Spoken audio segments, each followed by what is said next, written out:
Hola amigos, bienvenidos a Español con la señora Pérez. Today we're going to be looking at los demostrativos. Now you may be asking yourself, ¿qué es un demostrativo?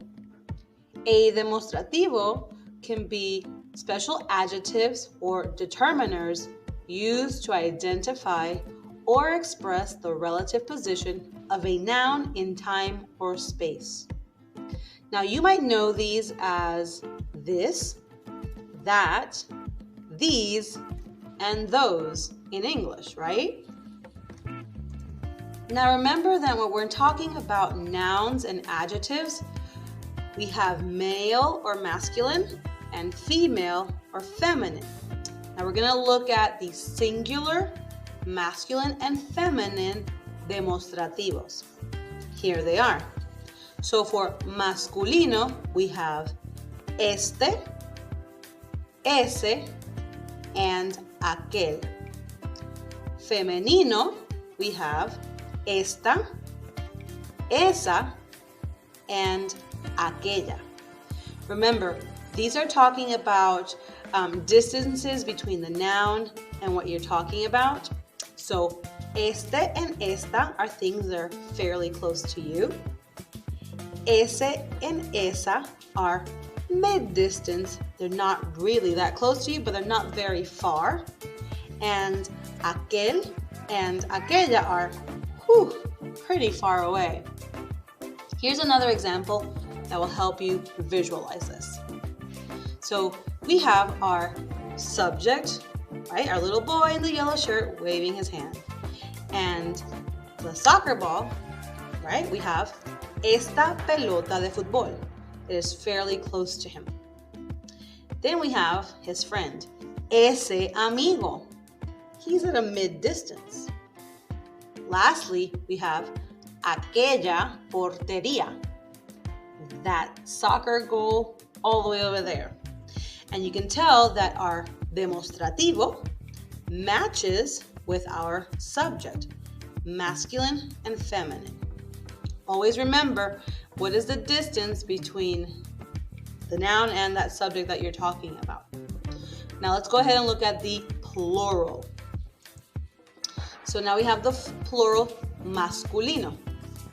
Estos, esos, aquellos. The femenino, estas, esas, aquellas. Now, remember, we have estos and estas are very close to you. Esos and esas are mid-distance. And aquellos and aquellas are far away. They're the farthest one. So here we have our subject, la niña, the girl. Estas flores. Then we have esos animales. Those animals, they're not very close to her, but they're not far away. Lastly, we have aquellos árboles. The trees far, far away from her.